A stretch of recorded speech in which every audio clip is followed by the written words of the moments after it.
episode of the Coaching Cast podcast is brought to you in partnership with the brilliant Soulfully Single, founded by Julie Wild. Soulfully Single is the supportive, fun and empowering community for sociable singles who want to grow in confidence, reconnect with themselves and others, and use their single time to be the next best version of themselves. Soulfully Single aims to ease loneliness through community, connection and personal growth. So if you find yourself recently single or know someone who is, head over to www.soulfullysingle.co.uk to download a free workbook to help you heal and move on after the end of a relationship, or join one of the feel-good monthly coffee meetups. Hello, I'm Suzy. And I'm Lisa, and this is the Coaching Cast. We are the No Nonsense podcast, chatting about the things impacting you at work right now, helping you to survive and thrive in today's workplace. We discuss different topics each episode, sharing our ideas, hints and top tips from our experiences of working in the corporate world, running our own businesses and also being qualified coaches. We also try to have a few laughs along the way too, because taking yourself too seriously, well, it's just boring. We hope you enjoy listening. In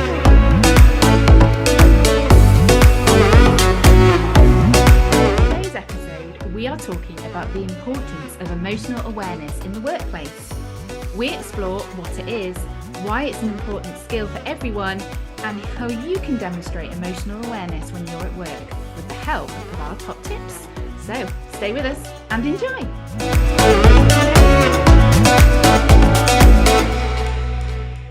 Right, before we get into this week's episode, Lisa, how have you been?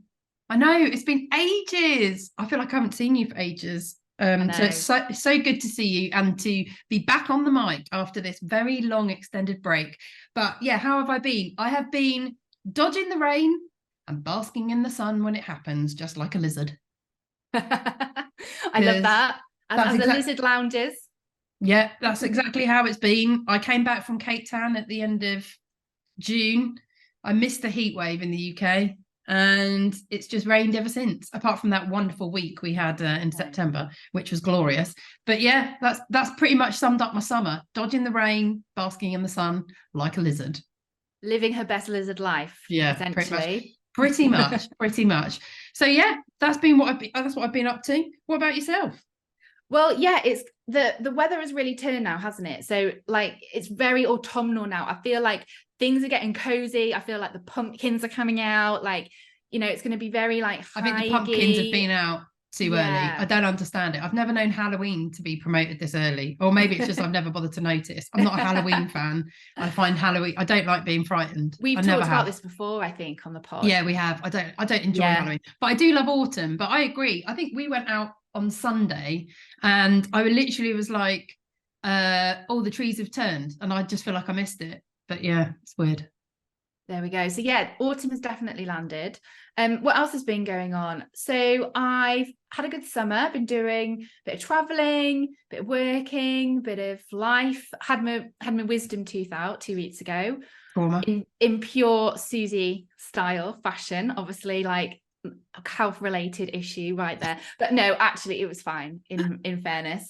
My dentist, shout out to Guy in Knutsford, that he got it. He actually had my tooth out in less than 5 minutes from like the anesthetic. So yeah, fair play to him. He whipped that bad boy out.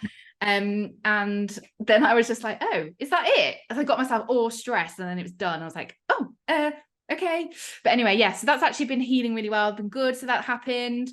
And yeah, just trying to live my best life. I've got my crystals in. So I was cracking Lisa up before because right. So if you might not know this about me, I'm really into like holistic stuff. I love well-being, things like this. It really fascinates me in general.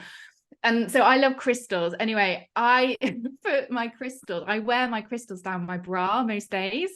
And I was like, oh, hang on a second, I've forgotten to put my crystals in my bra. So I was like, pop them in down my top. Lisa's like, what are you doing? She's like jostling her crystals. And yes, that was an intended euphemism. She's literally jostling her crystals in front of the Zoom camera. And I'm like, what are you doing? I mean, you're carrying 3 of them in there. Yeah, I mean, 3. how big are we talking? How big are these crystals? Oh, they're tiny. Don't you? Oh, Yeah, right. I was thinking flipping it. That's a real, like, that's a weighty thing to have in the front of your top, Yeah, no, it's fine. It's fine. It's not going to be some form of hazard, I don't think. Well, we'll soon find out. If a crystal like pops out of my top whilst we're recording, when we'll soon know, won't we, whether how it's worked or not. So anyway, the incredible energy that you're Exactly. receiving from said crystals and that they're giving back to you, they just fly out of the top with serious enthusiasm. I mean, I'm wearing a crystal bracelet. I am as well. Yeah, I mean, this represents, I can't remember, I think I just liked the look of it when I saw it on a stand and thought that'll go with everything I wear. I mean, to be honest, I think there's something in there about love and friendship. I just thought it was quite nice. So that's why, but I don't think that's quite how it's supposed to work in the world of crystals. I think you're supposed to pick them in terms of relevancy of the energies that you're trying to manifest. But I just thought it looked good. So that's the depth of my crystal knowledge. I'm glad that it worked for you. I need all the help I can get. So I'm like, crystals down the top. Let's go. Right. On that note, let's get into today's episode.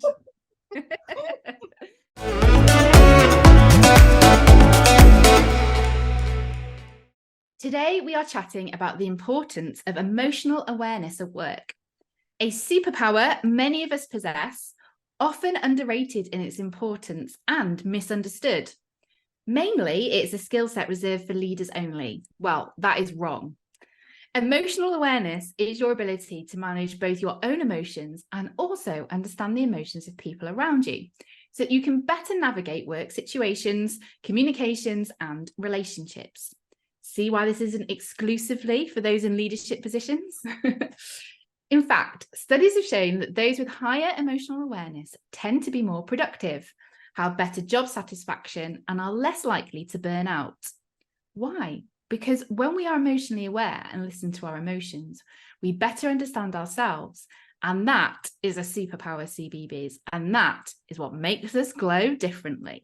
And the crystals. And the crystals help.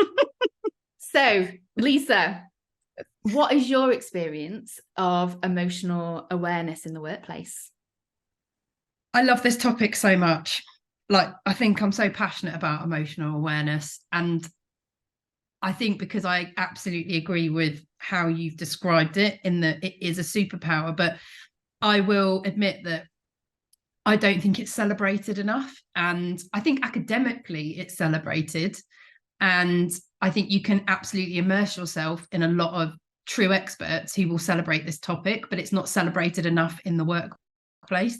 So I think my experience has always been that I am someone who, I think I have always been quite strongly connected to my emotions. I grew up in a household that I believe encouraged openness and encourage talking about your feelings and embracing them, especially because in my family history there's a lot of mental health challenges, and I think that's really nurtured that, because at the end of the day, how my family members were feeling was exaggerated and troubled and challenged a lot of the time from a health perspective. So I think it's always been an area that I've been really sensitive towards because of that. But I think it absolutely has helped me to strengthen my own. But I think when it came to the workplace, and I still think it's true now, I think emotional is still used in this like really dirty, like accusatory, quite derogatory fashion. And it absolutely shouldn't be. I think we're so guilty of being afraid of emotions, and especially in the workplace, because you and I have worked in very corporate environments that where a lot about being professional and being productive and being effective. And I've worked in some quite archaic organizations, I would say. So it was this very restrained environment. So that notion of showing any kind of emotion, good or bad, was kind of frowned upon. And it was this idea of, I think if those you're working with are not comfortable themselves, with an emotion, like emotions. They're definitely not going to encourage it from other people. And I think it always has this connotation of being out of control, which I'm putting in inverted commas, which I think is absolute nonsense. I don't think showing emotion is showing a lack of control, actually. I think if you're really in tune with your emotions, you show emotion with intent and purpose. That's not being out of control. That's the opposite. And that is when it's a superpower. But I do think often it is critiqued, it's not celebrated enough. And I think actually I went on a very personal journey with that all through my career, until I discovered coaching. I got coaching, I trained as a coach, and then really started to embrace it and be like, there's absolutely nothing wrong with being someone who's in tune with their emotion and who's using their emotions with purpose. But like when you manage people, it's so important to be empathetic and be able to tune into how other people feel. Yeah, definitely. And I think in terms of just building relationships, like you say, they're generally in the workplace, regardless of whether you manage people or not, like having some form of a radar around, actually, how's this person feeling today? I'm like picking up that maybe this person might be holding themselves differently, like their body language might be different. They may not be as bright and breezy as they normally are, or they might be cracking a joke like they normally do at this point, or whatever it is. The fact you're even recognizing there's a difference there, that's what we're talking about here. That's having some emotional awareness. And I think also being aware of how you're feeling, because absolutely, you're not immune to having a bad day, being angry, being sad, being, whatever it is. And I think going into the workplace knowing where you're at is so important, because if you're not in a good space, and that is allowed, by the way, it gives you the opportunity to think, well, how am I going to do things differently today to help myself? And actually, that awareness is also about helping others to help you. So I think, the leaders that I used to work with, including myself, who weren't having a great time, who were able to come in and go, look, do you know what? I'm not having a great day today. Like, this has happened, or I'm not feeling that great, just so you're aware of it. And you're like, okay, great. Thanks for letting me know. It's that kind of recognizing the importance of having dialogue about how you are, because going into work, you have to always appreciate that, like, you work closely with people day in, day out. The way you're feeling at any particular time is going to rub off onto other people. Like, they will know, they will notice, and they will feel it. Now, they might not understand why they're feeling it if you don't help them, but then that's when it can be dangerous, because if you're having a bad time and you go into work but you're not really enabling people to be aware of that, they'll make all sorts of assumptions. They may even take it on themselves. They may blame themselves. They may think it's about them, and that's not great. That's not a very productive, effective environment to be in. So I think it's a lot of the time realizing that and helping others to realize it too and help them through it. But I think that's often where we struggle, is that we actually struggle to even talk about how we're feeling, or feel we're not even allowed or able to in the workplace. And obviously that's got a lot to do with how the workplace itself is cultivating a culture of trust and openness in the first place. Yeah, for sure. No, I think that recognition bit is an interesting one, because I think I actually go back outside of my working career, like so far. I go back to when I was at school, and like we didn't ever get taught about emotions ever. Like, I'm just thinking back now, was I ever taught about that? Like, no. I know now that that's not the case. Like, things have progressed, which is brilliant, and I think we'll continue to progress in this area. Like, so my son now, they get taught already, and he's 3, about recognizing their feelings. And so he'll say to me, like, oh, I feel happy, or I feel sad, or I feel worried, or whatever it might be, because they've started both in education and also at home as well. So I do this because I say, like, how are you feeling today? And he'll say, like, happy or whatever, or annoyed because you've not given me a snack probably.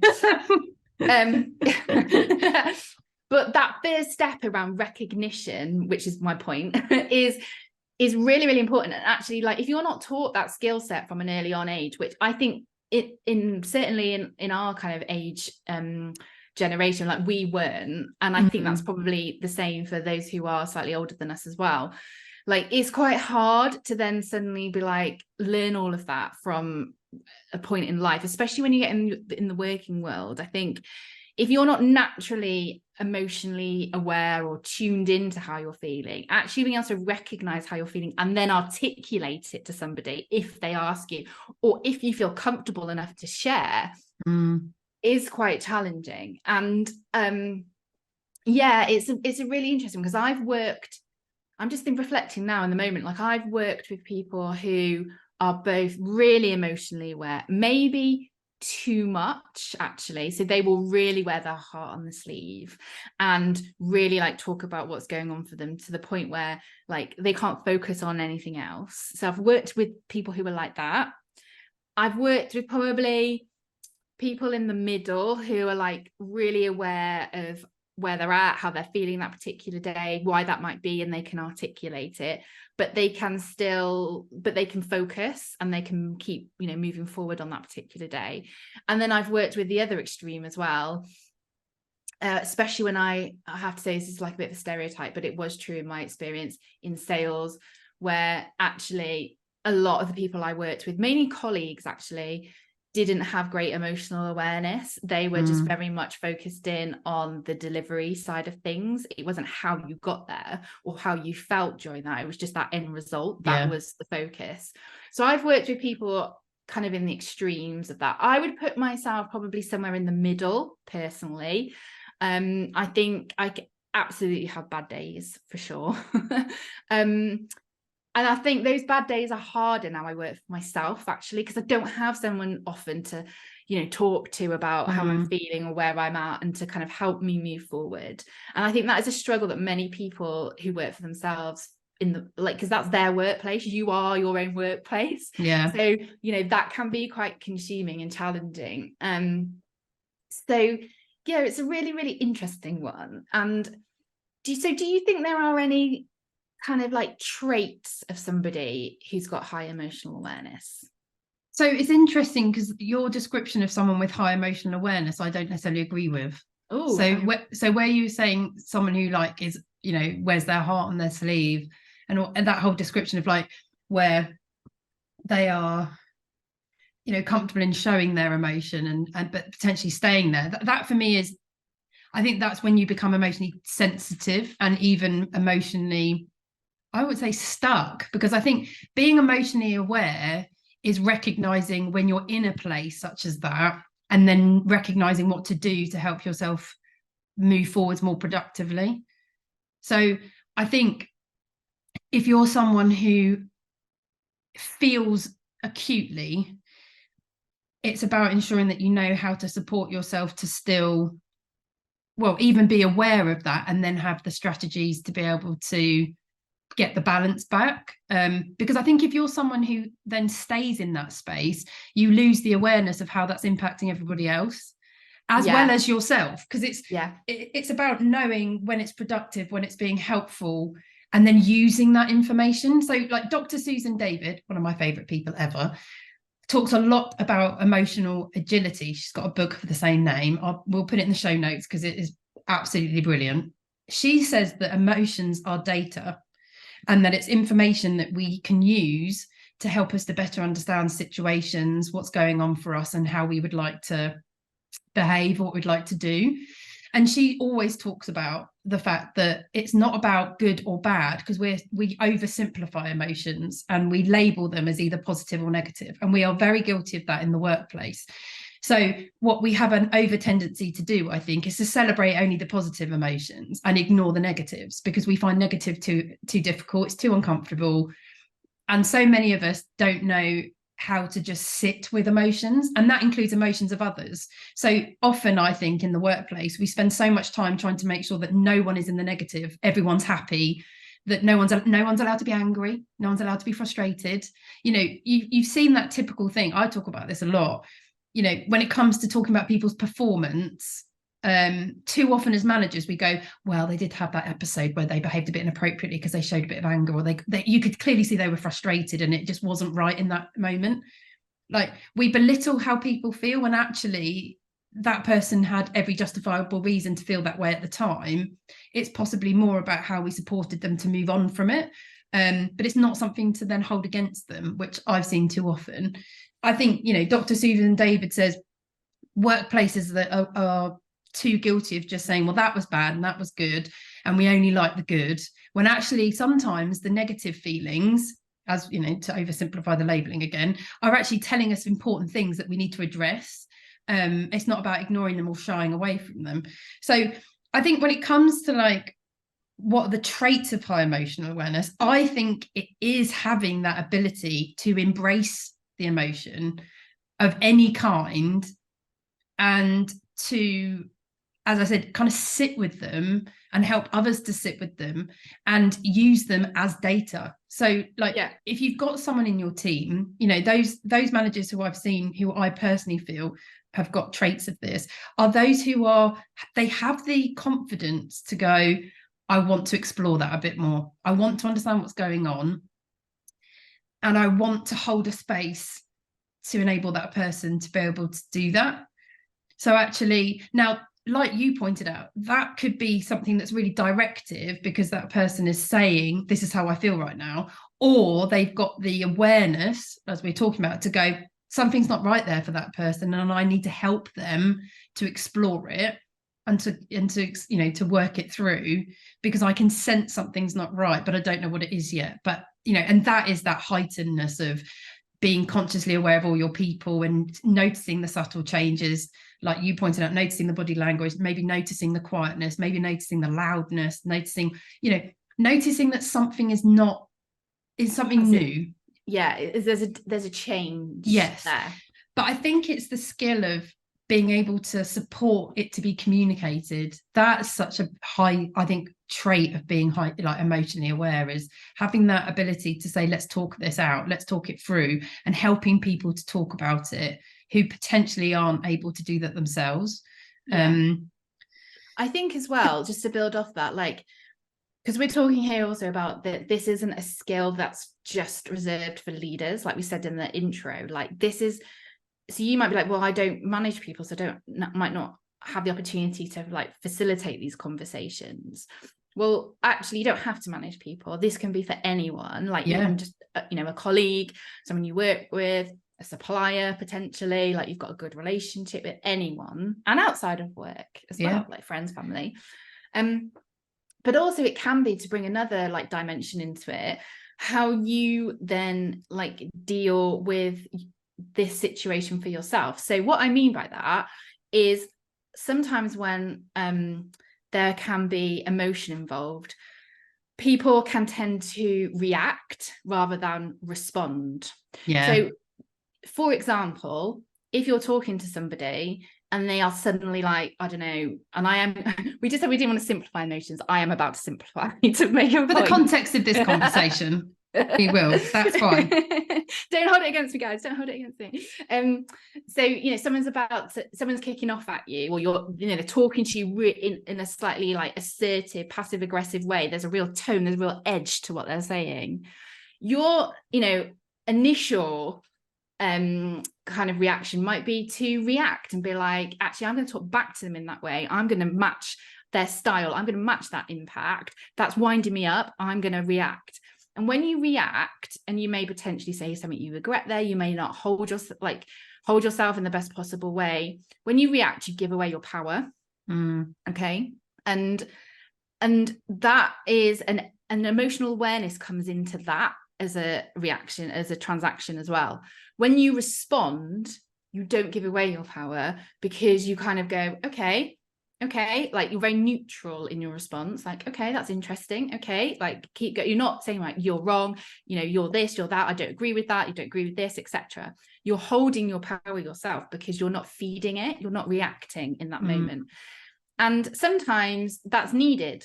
In some situations, it may not be. Reacting might actually be the best response. But the point of what I'm trying to say here is that sometimes by holding it back in yourself and responding rather than reacting, that needs an emotional awareness in order to do that for yourself, because you're thinking, I'm feeling this, I don't agree, this is winding me up, this is making me angry, this is making me uncertain, this is knocking my confidence. but I'm not going to necessarily show that to this person, and I'm going to give that power away. I'm going to respond. And that is what we're talking about as well, is that emotional awareness. Yeah, absolutely. So I've got a really personal example of this that happened 2 weeks ago. Just as you were talking about it, it reminded me of it. I was talking to my husband on the phone a couple of weeks ago, and we were talking about a topic in relation to our dog. So this is not trying to oversimplify the topic, but I just think this is so relevant. We were talking about my dog. Now, my dog's had an operation recently. Oh, poor Alfie. Yeah, unfortunately, it timed with me going away back home to Kent to spend the week with friends and family. And actually, because I was dog sitting for other people, the irony, my husband had to look after our dog on his own post-operation, and it was a big spinal op. So we're not talking about anything small. And we were catching up on the phone just before I was due to come back home. And I had admitted that I'd booked some work in for the day that his first vet appointment was due.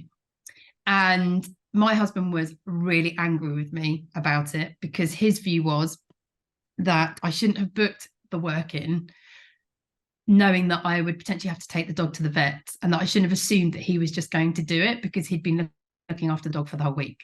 Now, the way he initially started speaking to me, this was late at night, by the way, so your energy levels contribute to your emotional awareness and your ability to respond or react. And when you're tired or you're depleted in any way, that notion to react is strong, so you have to manage it even harder.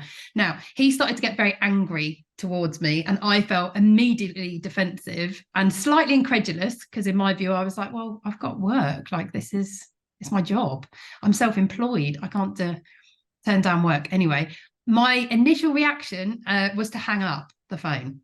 Now the instinct was strong. I wanted to do it so badly. Now, this is a trait of mine, I will admit. If I don't like what's happening, it actually is only relation to my husband, interestingly. I am the person that will walk out of a room, slam the door, or I'll hang up the phone, because I just want to escape the moment. I want to get out of it. Interesting. Now, I did not do that. In this moment, I recognized that hanging up would be a terrible thing to do, that it would wind him up even further, and that actually he deserved to be listened to, that he had a fair point, that he clearly was angry and he was upset and he was frustrated. He was frustrated because having to look after the dog on his own for a week. Now, I could recognize that. So I held off. I decided to sit with it and let him say what he wanted to say, and that we would talk it through. It meant we didn't fall out and that we both went to bed without settling on an argument. I do think you shouldn't sleep on an argument. I can't do that anyway. It makes me feel crap. But in that moment, as I said, the urge to press the red button on my iPhone and just hang up was so powerful, and I resisted it. But that is the difference between reacting and responding. The reaction was, I'm really angry myself and I feel like I need to protect myself. I need to defend. So I'm just going to escape. But the response was, that's not the right thing to do. Allow him to be angry. Let him say what he needs to say. Let him share his views. Let's listen to them. And then let's respond after that. So that is my example. And it's true in the workplace, I might add. Now, obviously, in a workplace, you're not necessarily dealing with as close relationships, but the situation, the scenario can be just as stressful, as pressured, as challenging as a personal one. But that is my personal example. If my husband listens to this, he'll be like, because we actually haven't spoken about it, because we didn't need to. I think this is the other thing with this, if you can manage a situation in the moment, it doesn't linger. I think sometimes if we're too quick to react and not respond, not only are we necessarily being out of control in that moment, but we create other problematic situations because we have to clear up the mess that we create. Yeah, it takes more time. Yeah, and it continues on. So yes, there we go. A real life example. The dog's getting better, thanks. Well, I'm glad that Alfie is getting better, and I like that real life recent example. So, I mean, that's a real great story around like the benefits of being emotionally aware and thinking about responding over reacting. Do you think there are any downsides to trying to cultivate your emotional awareness at work? I mean, I'd probably always say no.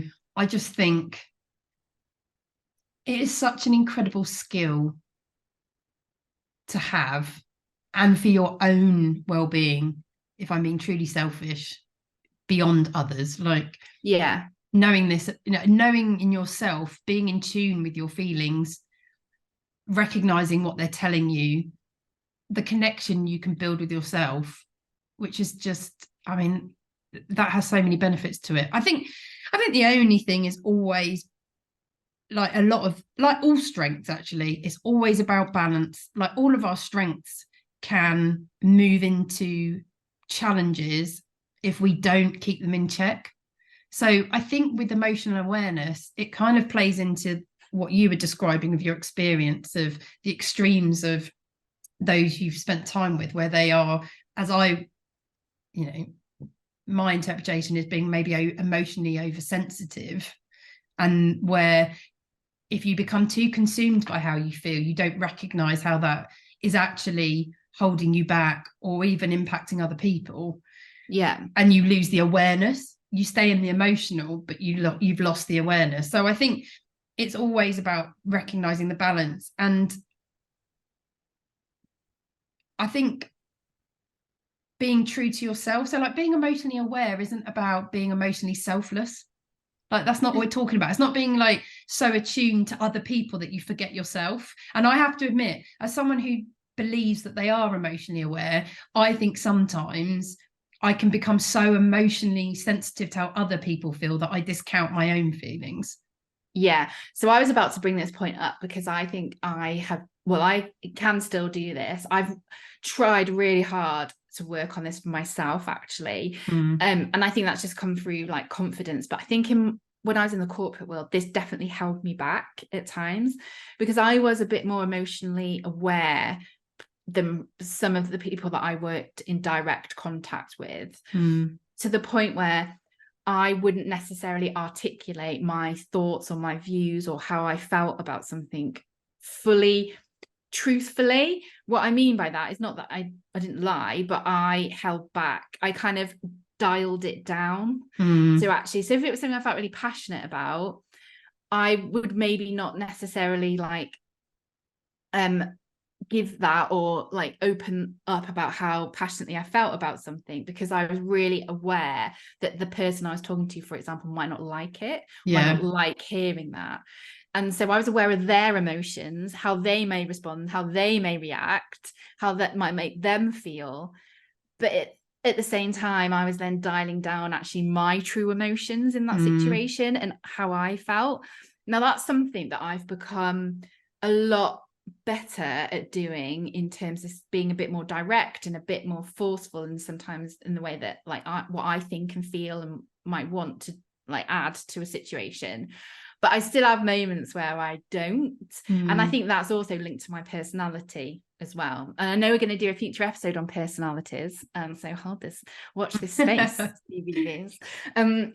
So yeah, I think in that situation, in my experience, that trait of being emotionally aware did hold me back. Yeah. Sure. And I can relate to that. I know the first question you asked me about experiencing it in the workplace, I know when I've consciously demonstrated my feelings and shared them with the intent, or just generally with intent, and knowing full well what I'm doing and why I'm doing it, and doing it even towards people who I know can't.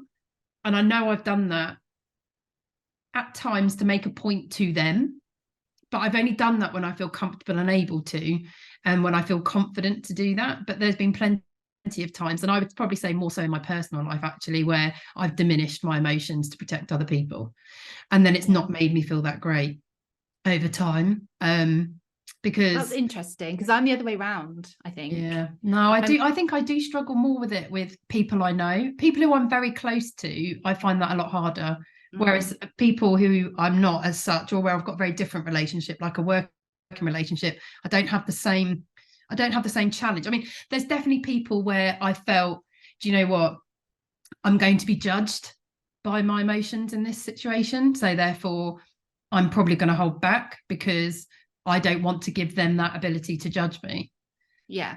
So I will change how I'm going to behave, possibly in some ways not being true to myself as a result, but at least my point here always, and this comes back to that awareness, I'm doing it consciously. Like, I know when to do it and when it's going to serve me positively. And that can sometimes be a defense mechanism and a protection one. So I'm like, well, I'm not going to give you the ability to judge me in this moment just because you can't cope with a more emotionally driven response. So I'm just not going to give you one.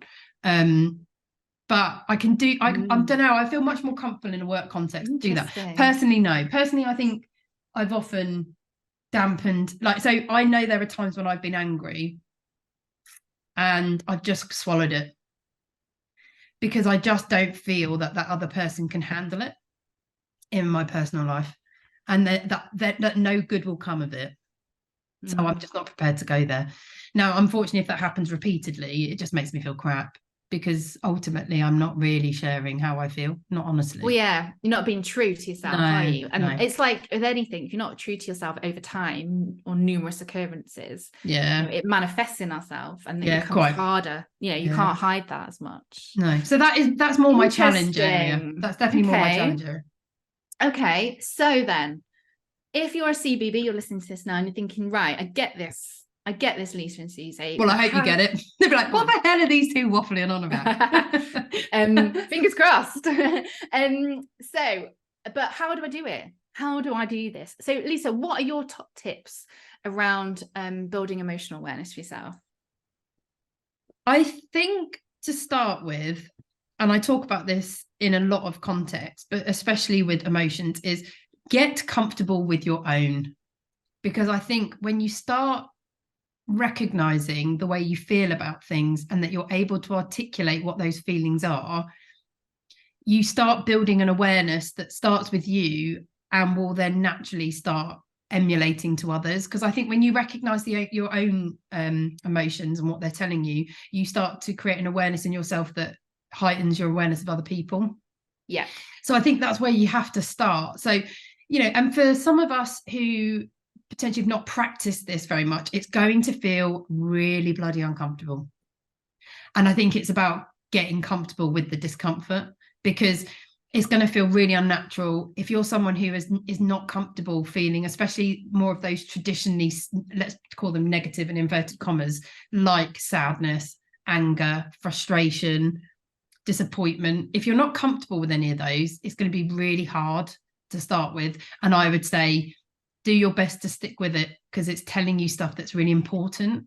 It's something I say to my coaching clients all the time. Before we start working together, I often say, look, you may find our sessions uncomfortable, and I would encourage you to stay with the discomfort. So if things come up during the session and you don't like it, before saying to me, can we change that? You ask me something different? Can we try something else?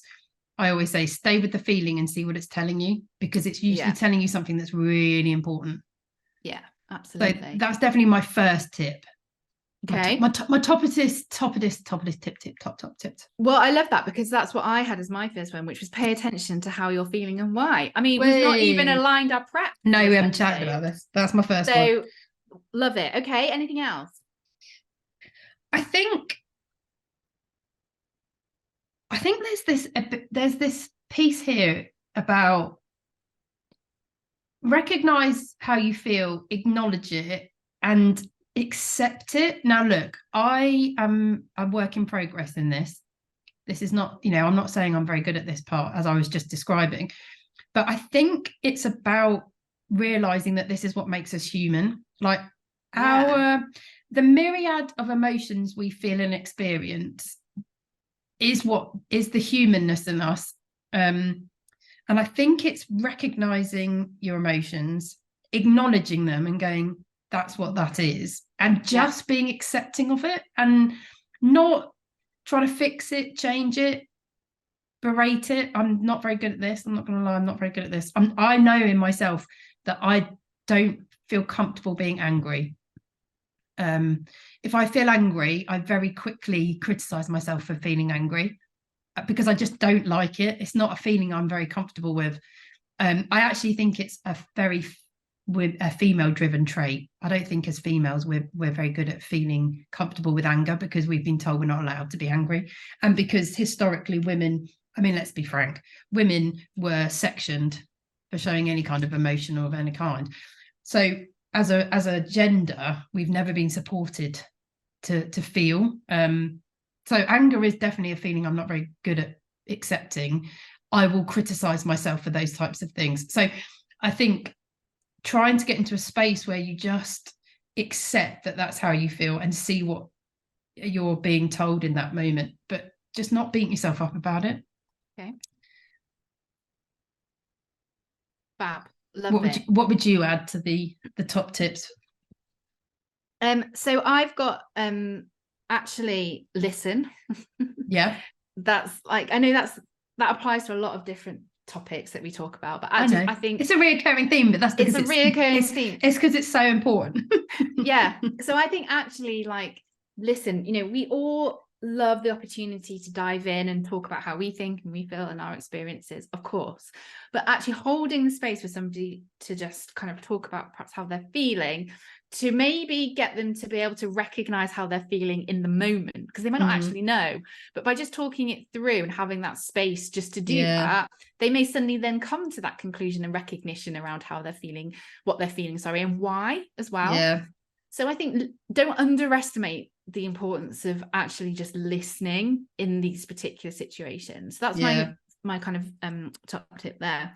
And then I think the final thing from me is just about, you know, asking yourself here, am I responding or am I reacting to this? You know, ideally, probably 90% of the time we need to be responding rather than reacting. There may be some situations where that's not appropriate, or actually that's not what's needed, and we may need that 10% a reaction, whatever that looks like for you. And also, we're not perfect. We're human, we're natural, emotions are impulsive a lot of the time. So, you know, we're not asking you to be robots here and be like, I need to, you know, handle my emotions and not react. You know, let's be real about it. But I think just having a conscious awareness of actually, what am I doing now in this moment? Am I responding? Am I reacting? And then doing whatever is natural and feels good for you, I think is then the next step. All right. So we'll collate those top tips and we will go through them towards the end of the episode.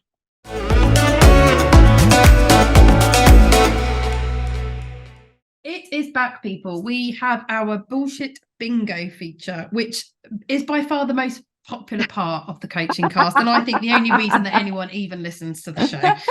So this is, as many of you will remember, especially if you're a loyal CBB, this is where we call out common phrases that get used in the workplace that make Suzy and I cringe, but also laugh loudly and entertain us hugely.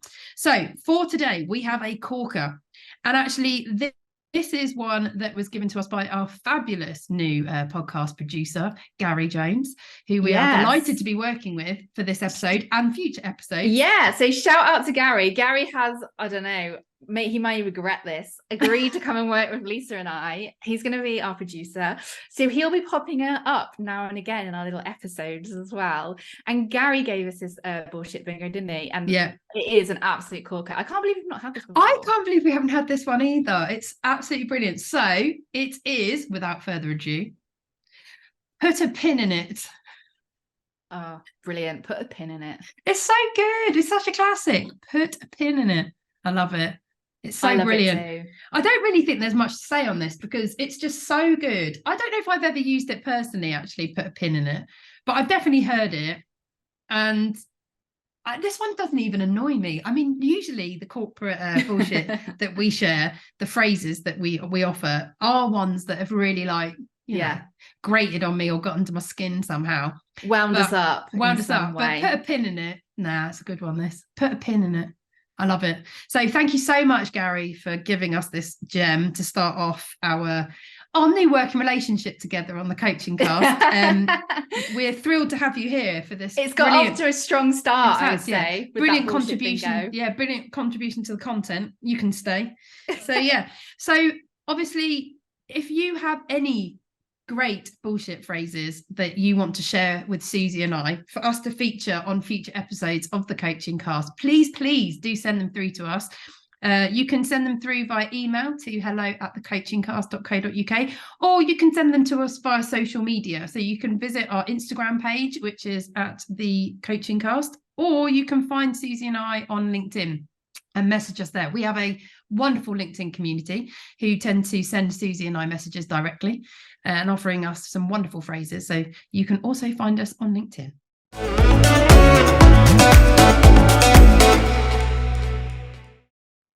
We are coming to the end of today's episode, where we've been discussing the importance of emotional awareness in the workplace. Our top tips and recommendations from today's episode are: number 1, get comfortable with your emotions. Emotions equal data. Number 2, recognize, acknowledge, and accept emotions. Number 3, listen. The power of listening when emotions are involved cannot be underestimated. So listen to yourself, listen to others, have that curiosity, because actually it might help somebody else recognize how they're feeling right now. And number 4, try as much as you can to respond rather than react. Okay? Respond rather than react. They are our top tips from today's episode. We've also got some self-coaching questions that you can ask yourself. So number 1, on a scale of 1 to 10, where would you rate your own emotional awareness and why? Number 2, how could you enhance your emotional awareness at work and move yourself up the scale? And number 3, what are you going to do differently moving forward around your emotional awareness? Don't worry, because if you're out walking the dog, you're listening to this, you're like, I can't remember all of these great top tips and self-coaching questions. Well, don't worry. All of these will be on our Instagram page at the Coaching Cast this week, following the episode being released. So make sure you tune in to our Instagram page. Also, if you've enjoyed this episode, check out our episode on emotional intelligence in leadership. So that is episode 7 in season 1, and you can find it wherever you listen to your podcasts. We know you're really busy, but it would mean the world to us if you could rate, review, and subscribe to the Coaching Cast wherever you listen. It helps the podcast more than you'll ever know, and it means you don't also have to worry about remembering to download the new episodes either. We also like to end each episode of the Coaching Cast with our personal song recommendation, giving you energy and motivation as you launch into the next part of your working day. It's my choice this week, and I have chosen actually a bit of a summer anthem. I know we're now into autumn, but I'm just going to hold on to it for one more glimpse of the summer shores of blue skies and sunshine as we kind of head in to that autumnal phase. And I've chosen Desire by Calvin Harris and Sam Smith. Also, Lisa's mate, Calvin Harris. Now that is a story for another podcast episode for sure. Oh my God. If I have to see any more footage of Calvin Harris at the Schweier in Ibiza, I'm going to cry. I just wish I'd been there this summer. And kudos to any CBB that was there. I also want to send out massive congratulations to Calvin and Vicky Hope. I hope you had a wonderful wedding together. I believe the invitation got lost in the post, but I will forgive you both for that. Right, well, we need to hear more of that story next month on our episode. So see you next month, CBBS, and remember, you've got this.